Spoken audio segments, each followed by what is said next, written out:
إلا بالله العلي العظيم. أعوذ بالله من الشيطان اللعين الرجيم.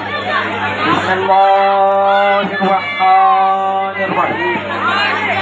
الحمد لله رب العالمين.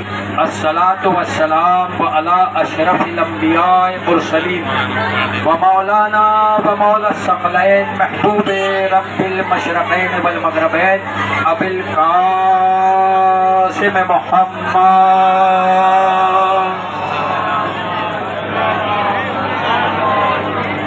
وعلى أهل بيته الطيبين الطاهرين المعصومين المظلومين ولعنة الله على أعدائهم أجمعين من يومنا هذا إلى قيام يوم الدين.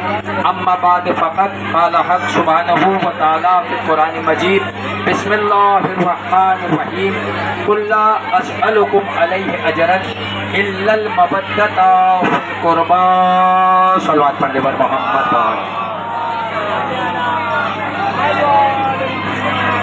حاضرین مجلس، ماتمداران سید الشہداء، غمگساران امام حسین، بس بہت جلدی سے آپ کی فکر کو آزماتے ہوئے یہ سلسلہ آگے بڑھا دوں. جس آیے کریمہ کا آپ کے سامنے ترجمہ پیش کرنا ہے وہ آپ کے ذہن عالیہ میں پہلے سے محفوظ ہے اور اسے ہر بچہ اور ہر انسان اور ہر مسلمان اچھی طریقے سے جانتا ہے، اور یہ آیت کا ترجمہ اس کے ذہن عالیہ میں محفوظ ہے، جسے آیے مودت کے نام سے جانا جاتا ہے. اور قرآن اعلان کر کے زمانے والوں کو بتا رہا ہے، بسم اللہ الرحمن الرحیم. قل لا اسألکم علیہ اجرا الا المودۃ فی القربی. میرے حبیب، اے میرے رسول، اے میرے نبی، اے میرے قلب کے جگر، آپ کو ان لوگوں کے پاس ایک پیغام پہنچانا ہے اور ان کو بتانا ہے کہ آپ کے پاس جو چیزیں میں پہنچا رہا ہوں وہ لوگوں تک ویسے ہی پہنچانا ہے جیسے میں پہنچانا چاہتا ہوں. قرآن کا ایک ایک لفظ ہے اور اس کے ایک ایک لفظ کے میں اشارے کروں گا تو پھر وقت میں دامن وقت میں گنجائش نہیں رہ جائے گی، لیکن میں کوشش کروں گا کہ آپ کی خدمت مکمل ہو جائے. دیکھیے، استاد محترم میرے ارشاد فرمایا کرتے تھے، وہ کہتے تھے وہ مجمع چالاک نہیں ہوتا ہے کہ جو خطیب کچھ بھی پڑھتا رہے اور وہ سماعت کر کے چلے جائیں.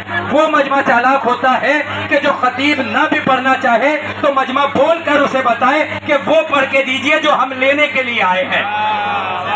توجہ ہے؟ تو میں آپ کے بولنے پر اندازہ لگا لوں گا کہ آپ سننا چاہتے ہیں یا نہیں چاہتے. میں پہلے شعر پڑھ دوں تو جس میں جڑ کر بتا دیجئے گا کہ آپ آمادہ ہو گئے ہیں. ایک دن بڑے غرور سے کہنے لگی زمین، آیا میرے نصیب میں پرچم حسین کا. آپ نے علم اٹھایا.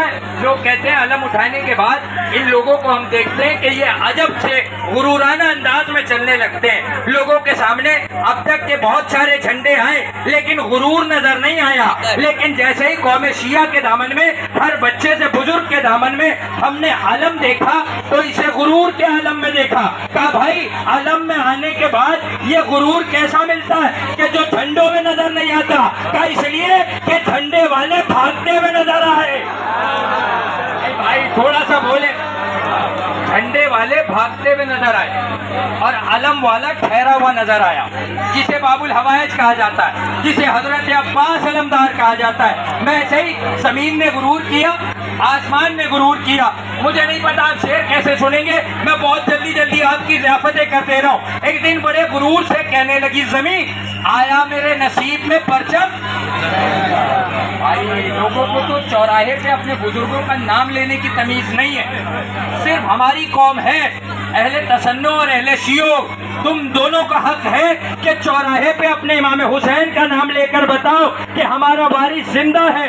ایک دن بڑے غرور سے کہنے لگی زمین، آیا میرے نصیب میں پرچم حسین. بھائی سارے بولے، آیا میرے نصیب میں پرچم حسین. مہتاب نے کہا میرے سینے کے داغ دیکھ، ارے ہوتا ہے آسماں پہ بھی ماتم حسین کا. ایک دن بڑے غرور سے کہنے لگی زمین، آیا میرے نصیب میں پرچم حسین کا.